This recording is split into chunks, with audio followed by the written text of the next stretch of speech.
சேரட்டுமாக. நமது உயிரினும் மேலான கண்மணி ஹாத்தமுன் நபியின் முஹம்மது ரசூலுல்லாஹி ஸல்லல்லாஹு அலைஹி வஸல்லம் அவர்களின் அன்பையும் ஷஃபாஅத்தையும் பெறுவதற்கு அல்லாஹ் நம் எல்லோருக்கும் தௌஃபீக் செய்வானாக. அல்லாஹ் ரஹ்மான் நமக்கும் நம்முடைய பெற்றோர், மனைவி, மக்கள், குடும்பத்தார் யாவருக்கும் உயிருள்ள வரையிலும் உடல் சுகத்தை நசீபாக்கி தருவானாக. மருத்துவமனை கஷ்டம், அதன் சிரமம், செலவுகளிலிருந்து நிரந்தரமான பாதுகாப்பை அல்லாஹ் நம் எல்லோருக்கும் கொடுத்தருள் புரிவானாக. வானம் பூமியினுடைய ஆபத்துகளை விட்டும், முசீபத்துகளை விட்டும், கெட்ட முடிவுகளை விட்டும் நம்மையும் நம் குடும்பத்தையும் பாதுகாத்து அருள் புரிவானாக. அவனுடைய படைப்புகளின் தீங்குகள் அனைத்திலிருந்தும் நம்மையும் நம் சமூகத்தையும் காத்தருள் புரிவானாக. அல்லாஹுவின் மகத்தான பேரருளால் சிறப்பான இன்றைய தினம் சுபஹ் தொழுகையில் ஹதரத் அவர்கள் ஓதிய உயிரோட்டமான வசனங்கள் ரப்புல் ஆலமீன் மனித வாழ்க்கையின் பலமான காலத்தை குறித்தும் பேசுவான். மனிதர்கள் எங்கெல்லாம் சங்கடப்படுகிறார்களோ அதற்கான காரணம் குறித்தும் பேசுவான். இன்றைக்கு ஓதப்பட்ட வசனங்களில் கடந்த கால வரலாற்றின் பக்கமே அல்லாஹ் கொண்டு செல்கிறான். ஆது சமூது என்ற பலம் வாய்ந்த சமூகம் வாழ்ந்த காலம் எப்படி, அவர்கள் ஏன் அழிந்து போனார்கள், கட்டளைகள் விஷயத்தில், நபிமார்கள் விஷயத்தில் அவர்கள் நடந்து கொண்ட அந்த மிக தவறான பழக்க வழக்கங்களை அல்லாஹ் எடுத்து சொல்லிவிட்டு, பலம் வாய்ந்த ஃபிரௌனும் அழிக்கப்பட்டது தெரியுமா என்று கேட்டு அப்படியே தொடர்ந்து சொர்க்கவாசிகளை சொன்னான். நரகத்துக்கு போனவர்கள் குறித்து பேசினான் அல்லாஹ். அவர்களுக்குரிய தண்டனையை குறித்து பேசிவிட்டு காரணம் சொல்கிறான், ஏன் நரகம் வந்தார்கள். அதுதான் மிக முக்கியமான. இன்னஹு கான லா யூமினு பில்லாஹில் அதீம், மாட்சிபம் நிறைந்த அல்லாவை நம்பாமல் வாழ்ந்து விட்டார்கள். மாட்சிபம் நிறைந்த அல்லாஹ் என்கிறான், மகத்துவம் புரிந்த அல்லாஹ். அவன் விஷயத்தில் அவர்கள் நம்பிக்கை இழந்து வாழ்ந்தார்கள். அது எப்படி சாத்தியம்? அவனை நம்பாது உலகம் இல்லை, அவனை நம்பாமல் வாழ முடியாது. அவன் மீதான நம்பிக்கை மாத்திரம்தான் சந்தோஷத்தை தரும், நிம்மதியை தரும். அவன் இருக்கிறான் என்பதுதான் நமது பலம். அவனை கொண்டு நமது நம்பிக்கை பலகீனமானால் அது உலகத்தையும் நஷ்டமாக்கி விடுகிறது, மறுமையையும் நஷ்டமாக்கி விடுகிறது. அவர்கள் உலகத்தை நஷ்டமாக்கி மறுமையில் நரகம் போனதற்கான காரணம் லா யுமினு பில்லாஹில் அதீம், மகத்துவமும் மாட்சிபம் நிறைந்த அல்லாவின் மீது அவர்கள் நம்பிக்கை இழந்து விட்டார்கள். அல்லாவை எப்படி நம்பணுமோ அப்படி நம்பவில்லை. ஒரு கட்டத்தில் சொல்வான், மா கதருல்லாஹ் ஹக்க கத்ரிஹி, அவனுக்கு என்ன தகுதியை கொடுக்க வேண்டுமோ அந்த தகுதியை மக்கள் கொடுப்பதில்லை. இங்கே நம்பிக்கையே அவர்களுக்கு வரவில்லை, அதனாலே நரகம். அல்லாஹ் நம்ம எல்லாரையும் பாதுகாப்பானாக. அல்லாஹ்வின் மீது நமது நம்பிக்கை பலம் வாய்ந்ததாக இருக்க வேண்டும். அது வெறும் ஈமான் அல்ல, நம்பிவிட்டோம் என்று சொல்வதல்ல. அது ஒரு வாழ்க்கை. அதற்குள்ளே நான் இணைய வேண்டும். என் நம்பிக்கை அவ்வப்போது சோதிக்க வேண்டும். அழகாக இருக்கிறேனா, அல்லாஹ் விஷயத்தில் அவன் சோதிக்கிற போது மனம் தளரக்கூடாது. அவன் நம்மை தரம் வாய்ந்த இடத்தில் கொண்டு நிறுத்தும் போது ஆணவம் வந்து விடக்கூடாது. இரண்டு நிலைகளிலும் என் ரப்பின் மீது என் நம்பிக்கை ரொம்ப அழகாக இருக்க வேண்டும். அவன் சொல்வான், உனக்கு நான் உயர்வை கொடுப்பதும் சோதனை தான், உன்னை கஷ்டப்படுத்துவதும் சோதனை தான். அந்த ரெண்டும் சோதனை என்று நான் புரிந்து கொண்டால் வாழ்வில் வளமான காலத்திலும் அழகாக நடப்பேன், பிரச்சனை வரும்போதும் ரப்பை விட்டும் தூரமாக மாட்டேன். இரண்டாவது காரணம் சொன்னான், வலா யஹுது அலா தஆமில் மிஸ்கீன், ஏழைகளுக்கு சாப்பாடு கொடுக்க மற்றவர்களை தூண்டுவது இல்லைங்கிறான். சாப்பாடு கொடுக்கறது இல்லைங்கிற ஒரு கட்டம் இருக்குது, மற்றவர்களை தூண்டுவதும் இல்லை. அவங்களுக்கு சாப்பாடு கொடுப்பாங்க, 4 பேர் கஷ்டப்பட்டாங்க, கொடுத்துருங்க. சர்க்காரனுடைய ஒரு பழக்கம் இருந்தது, யாராவது பள்ளிக்கு வந்தால், உங்கள் சகோதரர்கள் வந்திருக்கிறார்கள், உங்கள் தகுதிக்கேற்ப அவர்களை உங்கள் வீட்டுக்கு அழைத்து செல்லுங்கள் என்று மஸ்ஜிதில் அன்னலார் அறிவிப்பு செய்த காலங்கள் நிறைய இருக்கிறது. தேவை உடையவர்கள் வந்தால், இதோ சகோதரர்கள் தேவையோடு வந்திருக்கிறார்கள், நமக்கும் சொன்னார்கள், இதா அத்தாக்கும் து ஹாஜா வஸ்தஷ்மியு லஹு, தேவை உடையவர்கள் வந்தால் அவர்களுக்காக பரிந்துரை செய்யுங்கள், நீங்க கொடுக்கிறீர்களோ இல்லையோ, கொடுக்கும் வாய்ப்பு இருக்கிறதோ இல்லையோ, மற்றவர்களிடத்தில் கொடுக்க சொல்லுங்கள் என்கிறார்கள் ஸல்லல்லாஹு அலைஹி வஸல்லம். குறிப்பாக சாப்பாடு கொடுக்கிறது, பசித்தவர்களுக்கு ருசிக்க கொடுக்கிற வாழ்க்கை ரொம்ப அழகான வாழ்க்கை. அன்னலார் சொல்வார்கள், சொர்க்கத்தில் ஒரு மாளிகை உண்டு. யுரா லாஹிருஹா மின் பாத்தினிஹா வ பாத்தினுஹா மின் லாஹிரிஹா. வெளியிலே இருந்தால் உள்ளே இருக்கும் அழகு தெரியும், உள்ளே இருந்தால் வெளியில் இருக்கும் அழகு தெரியும். அப்படி கண்ணாடியை விட பளிச்சின் என்கிற மாளிகை, அப்படி ஒரு மாளிகை சொர்க்கத்தில் உண்டு. ஒரு கிராமவாசி எழுந்திருத்தார். லிமன் யா ரசூலல்லாஹ், அந்த மாளிகை யாருக்கு, எந்த நபி அவர்கள் தங்குவார்கள் என்று கேட்கிறார்.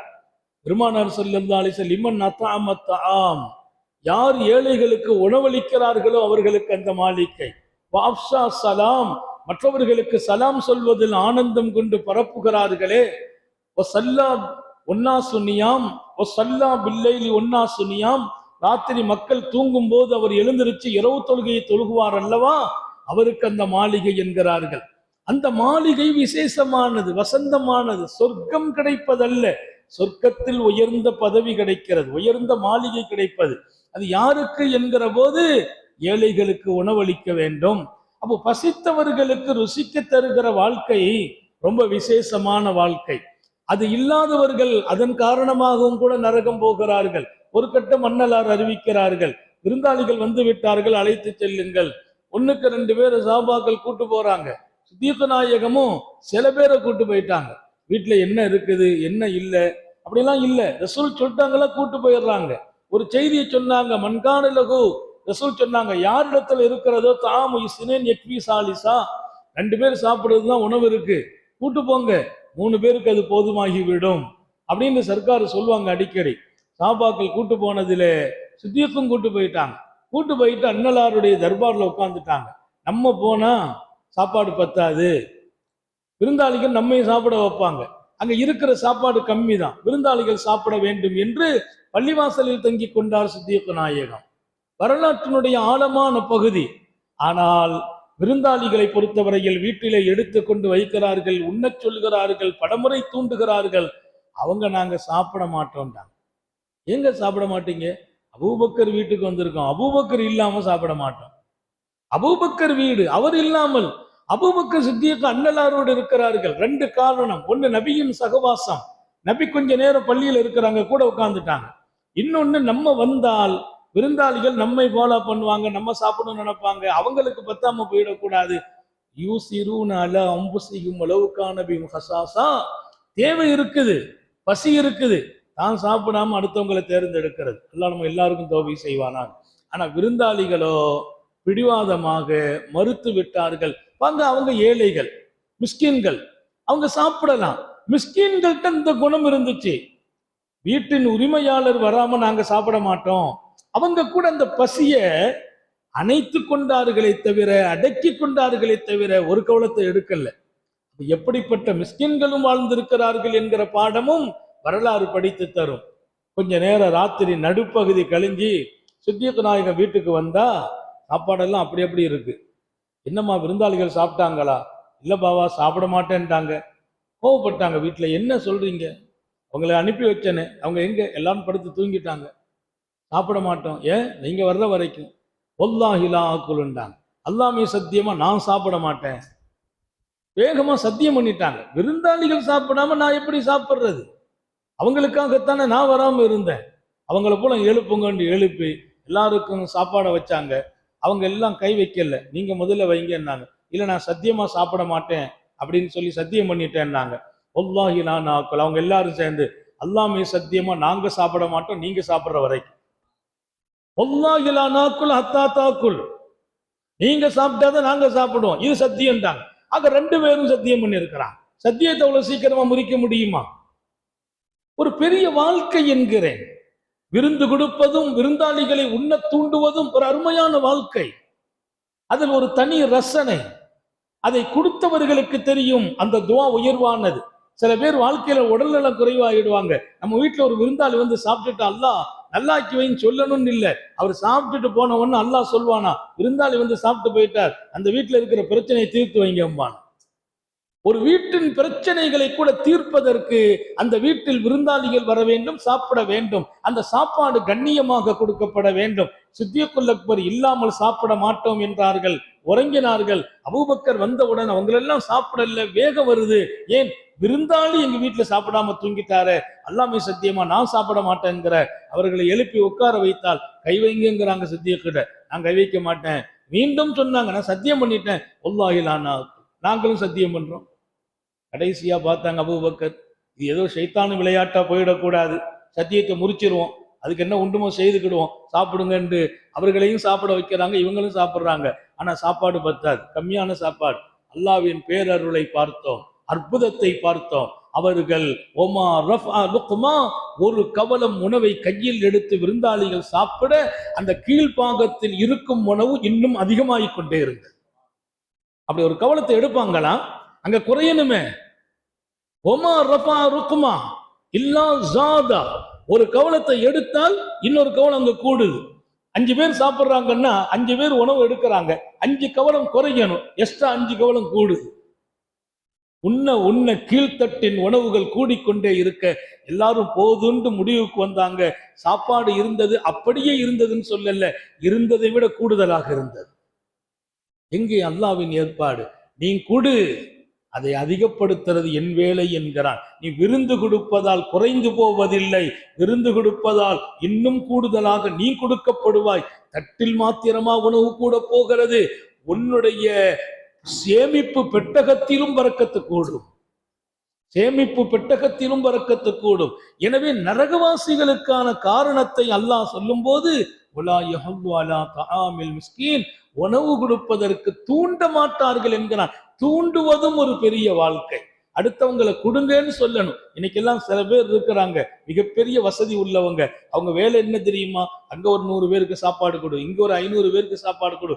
எங்கெல்லாம் வேலைக்காரர்கள் பசியோடு இருக்கிறார்களோ, எங்கெல்லாம் உணவுக்கு தேவை உள்ள மக்கள் இருக்கிறார்களோ, அங்கே மிகச்சிறப்பான ஏற்பாடுகளை செய்து கொண்டு கொடுக்கிற பெருமக்கள் எல்லாம் இன்றைக்கு வாழ்ந்து கொண்டிருக்கிறார்கள். அப்படி உணவை கொடுக்க வேண்டும், இன்னொரு பக்கம் தூண்டவும் வேண்டும். அப்படி இல்லை என்றால் அவர்கள் நரகம் போனதற்கு காரணம் என்று அல்லாஹ் சொல்வது கொஞ்சம் பயங்கரமாகவும் இருக்கிறது. எனவே இந்த வாழ்க்கையையும் நாம் தொடர்வதற்கும் வாழ்வதற்கும் கொடுக்கும் உள்ளம் படைப்பதற்கும் எல்லாம் அல்லாஹ் தௌஃபீக் செய்வானாக, சோதனைகள்ல இருந்து பாதுகாப்பானாக, மற்றவர்களை உணவு கொடுப்பதற்கு தூண்டும் மக்களாக நம்மை ஆக்கி வைப்பானாக, ஒரு காரியத்தை தூண்டுறதுக்கு முன்னால் நாமும் செயல்படும் மக்களாகவும் ஆக்கி வைப்பானாக. நீண்ட நெடிய நாட்கள் நோய் நொடிகள் இல்லாமல் உடல் ஆரோக்கியத்தோடு மன நிறைவோடு இன்பத்தோடு அல்லாஹுவை நின்று வணங்கி வழிபட்டு வாடும் நசீபையும் பாக்கியத்தையும் எல்லாம் அல்லாஹ் உங்களுக்கும் எனக்கும், நம்மை ஈன்றெடுத்த தாய் தந்தையர்களுக்கும், நமது மனைவி மக்கள் உற்றார் உறவினர் யாவருக்கும் கொடுத்தருள் புரிவானாக. நமது உயிரினும் மேலான கண்மணி ஆத்தமுன் நபியின் சர்க்காரை ஆலம் சுந்தர நபிகள் ஸல்லல்லாஹு அலைஹி வஸல்லம் அவர்களை கனவிலும் நனவிலும் கண்டுகளிக்கும் பெரும் பாக்கியத்தை அல்லாஹ் நம் எல்லோருக்கும் கொடுத்தருள் புரிவானாக என்ற நல்ல துஆக்களோடு உங்கள் எல்லோருடைய துஆவை ஆதரவைத்து, குறிப்பாக ஹதரத் பெருந்தகையின் உயிரோட்டமான துஆவை ஆதரவைத்து என் வார்த்தைகளை நிறைவுபடுத்துகிறேன். வாஹிரு தஅவானா அனில் ஹம்துலில்லாஹி ரப்பில் ஆலமீன். அஸ்ஸலாமு அலைக்கும் வரஹ்மத்துல்லாஹி